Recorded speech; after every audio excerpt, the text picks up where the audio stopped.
Si Dios puede sanarnos físicamente hoy día, si una persona que ha vivido en pecado sexual en su pasado, pero ahora está sola, puede casarse por primera vez. Y un pastor y su familia puede darse más lujos y privilegios que los demás miembros de la iglesia. ¿Qué puedo hacer para estar más cerca de Dios si no estoy casada ni bautizada?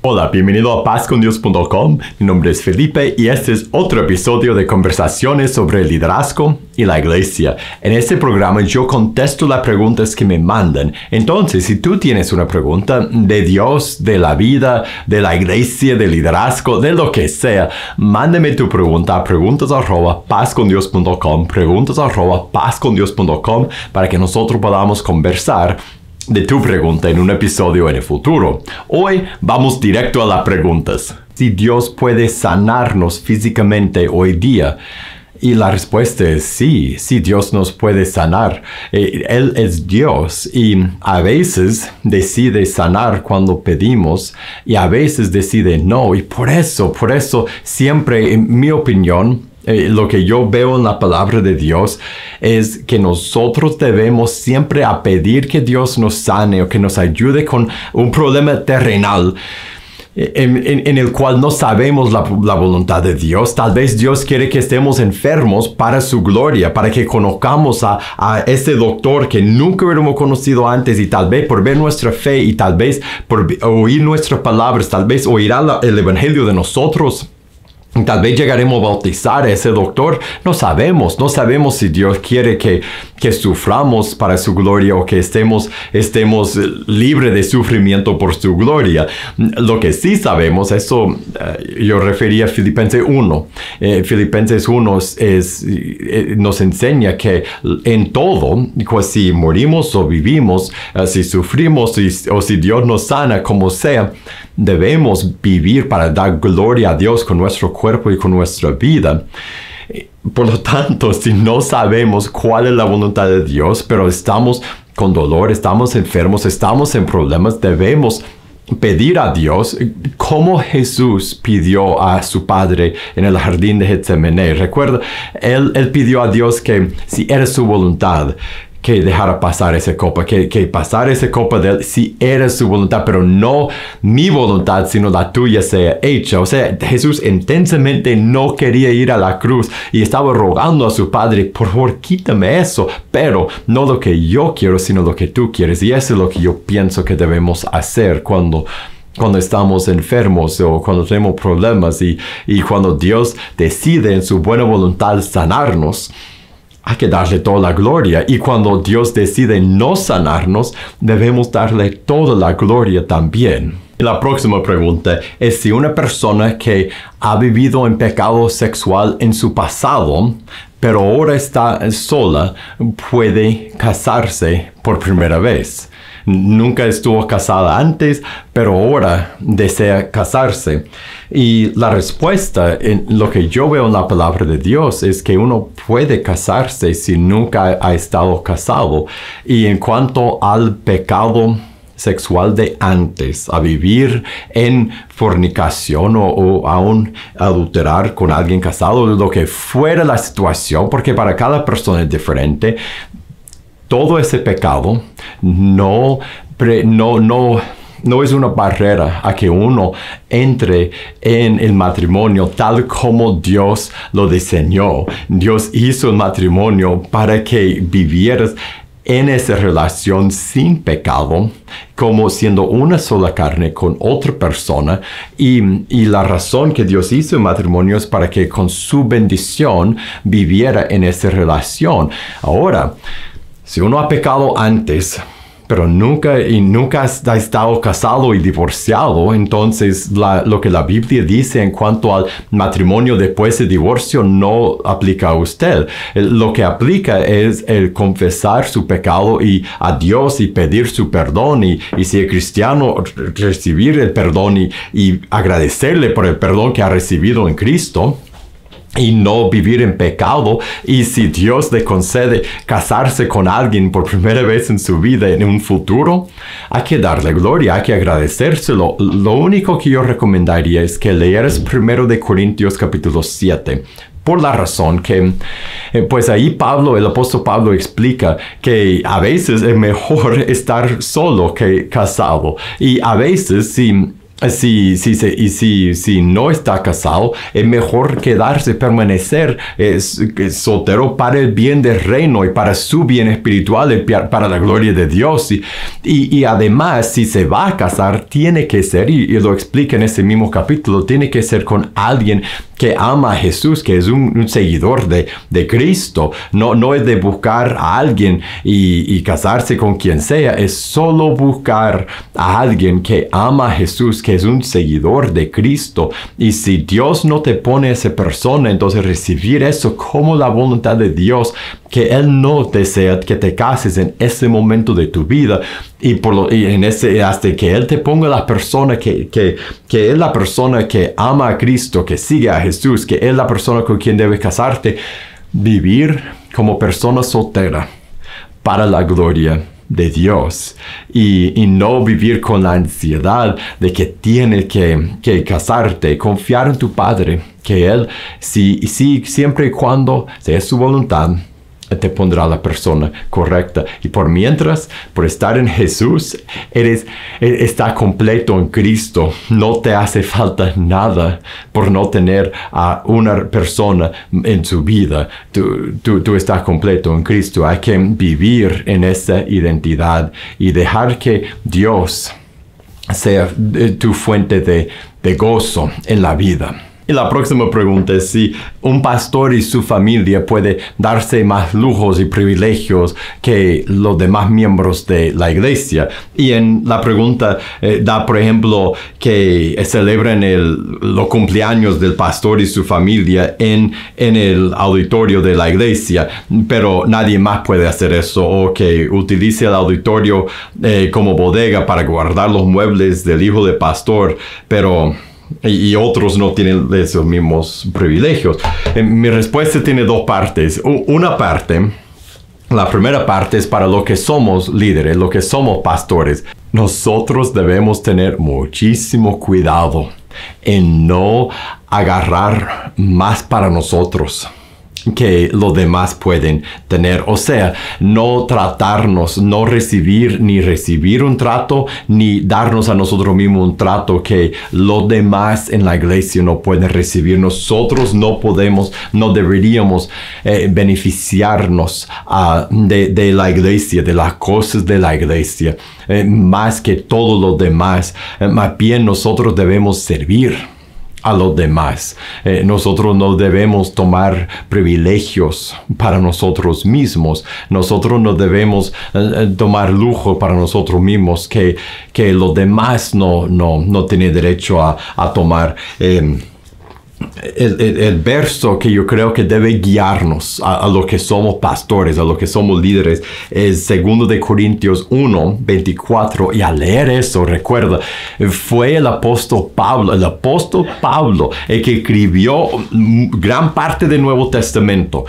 Él escribió esto. Y mire lo que él dice, porque si una persona, después de Jesús, si otra persona pudiera haber sentido el derecho de hacer y de recibir y de ser mejor y de recibir un mejor trato que los demás, de recibir asiento de honor, sería Pablo. Y mire lo que dice Pablo. Dice, no que nos enseñaremos de su fe, sino que colaboramos para su gozo, porque por la fe están firmes. O sea, no estamos sobre ustedes. No, sino que nosotros colaboramos, servimos a ustedes para su gozo, para su gozo, para que su fe esté firme. Nosotros debemos servir. La iglesia no es fuente de donde el pastor puede agarrar privilegio y enriquecerse y agarrar lo que los demás no pueden agarrar. Si queremos servir a la congregación donde Dios nos ha puesto, tenemos que servir y no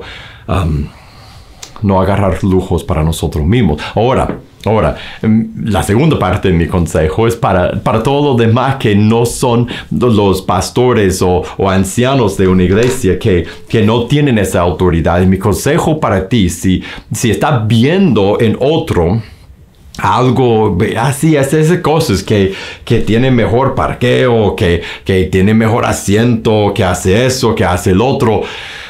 Si son cosas pequeñas, trata de ignorarlas. ¿Sabe por qué? Trata de ignorarlas porque yo he visto a demasiadas personas perderse a la amargura, a los celos, a la envidia. Muchas veces cuando no había nada de envidiar, pero Satanás se mete ahí en el corazón de uno.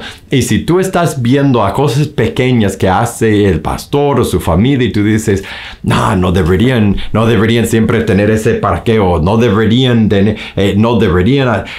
Trata, si es posible, trata de dejarlo pasar y de no fijarte en ellos, enfocarte en tu trabajo en la iglesia, en servir a la congregación, en discipular a alguien que no es cristiano, enfocarte en tu trabajo en el reino, en las personas que tú estás guiando, con quién estás estudiando tú, quién es la persona que tú estás evangelizando, enfocarte en tu trabajo. Ahora, si lo que hace el pastor o los líderes llega al punto de ser pecaminoso, de ser orgullo, entonces tienes que confrontar eso bíblicamente y en amor. No hablar de eso con todo el mundo, sino ir a tu hermano, como dice Jesús en Mateo 18, ir a tu hermano, confrontarlo en amor. Y si él corrige la cosa y dice, no fue, lo viste así, pero no fue así, está bien, acepta lo que dice.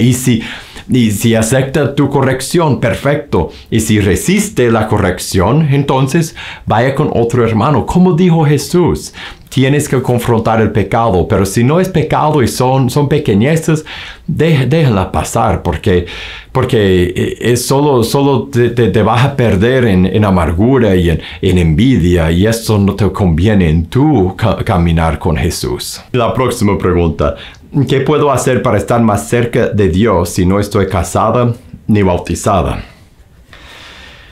Wow, me gusta esa pregunta porque no hay nada como el deseo sincero de alguien que preguntaría algo así, que ¿cómo puedo estar más cerca de Dios? Eso debe ser para todos nosotros, eso debe ser el deseo de nuestro corazón y nuestra pregunta cada día: ¿qué puedo hacer hoy? ¿Cómo puedo estar más cerca de Dios hoy? Ahora, en tu caso, y gracias por hacer la pregunta y dar esos detalles de tu vida, porque eso me ayuda a contestar la pregunta. La verdad, si nunca has tomado tu decisión de seguir a Cristo, y cuando digo esto, yo lo digo en el contexto, por ejemplo, de Hechos 2:38, cuando Pedro le dijo: arrepiéntense y bautícense cada uno de ustedes para el perdón de los pecados y recibirán el don del Espíritu Santo.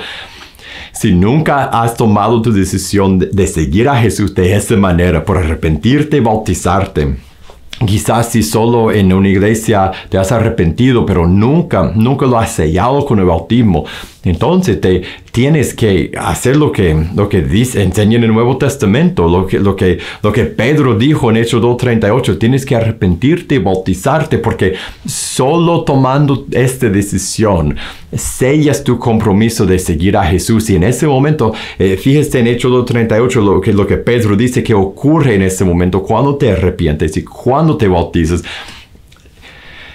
recibes perdón. Y hasta que tomes esa decisión, no tienes perdón. Pero al tomar esa decisión, tendrás el perdón de tus pecados. Y, es más, recibirás el Espíritu Santo. El don del Espíritu, el Espíritu de Dios morará en ti. Tu vida será transformada. La Biblia dice que Dios nos regenera, nos hace ser nuevas personas cuando tomamos esa decisión. Lo más grande que puedes hacer en tu situación para estar más cerca de Dios es tomar tu decisión de seguir a Jesús, por arrepentirte, bautizarte. Y ahora, si estás viviendo en fornicación, está viviendo una unión libre sin estar casada, entonces parte de arrepentirte, bautizarte, arrepentirte es reconocer que ese es un pecado persistente. Y si vas a dejar el pecado y volverte a Jesús, que es el arrepentimiento, si vas a seguir a Cristo, tienes que entregarle esa relación. Tienes que o casarte o separarte. Tienes que casarte o separarte de esa relación. Tienes que entregar esa relación de fornicación a Cristo como parte de tu arrepentimiento, de tu decisión de seguir a Jesús. Entonces lo más grande que puedes hacer para estar más cerca de Dios es arrepentirte, bautizarte, es hacer y sellar esa decisión que vas a seguir a Cristo. Serás una nueva persona, tendrás el Espíritu Santo, pero para realmente arrepentirte, tienes que dejar la fornicación, y eso significa o separarte de la persona con quien estás viviendo o casarte. Pero al tomar esa decisión, al dejar la fornicación como parte de tu arrepentimiento y arrepentirte de corazón y decidir seguir a Cristo para arrepentirte, bautizarte, serás una nueva persona. Tendrás el Espíritu de tu Padre dentro de ti, y uno no puede estar más cerca a Dios que eso, que tener su Espíritu en ti. Muchísimas gracias por haber pasado este tiempo conmigo, y gracias por las preguntas que me han enviado. Y si tú tienes otra pregunta, mándame tu pregunta a preguntas@pazcondios.com, preguntas@pazcondios.com, así podemos conversar de tu pregunta en un episodio en el futuro. Y si te gustó este episodio, te voy a pedir que lo compartas con otra persona. Y para más videos como este, síganos en ese canal de YouTube. Y para recursos para tu vida y para tu ministerio, búscanos en pazcondios.com. Que Dios te bendiga y nos veremos la próxima.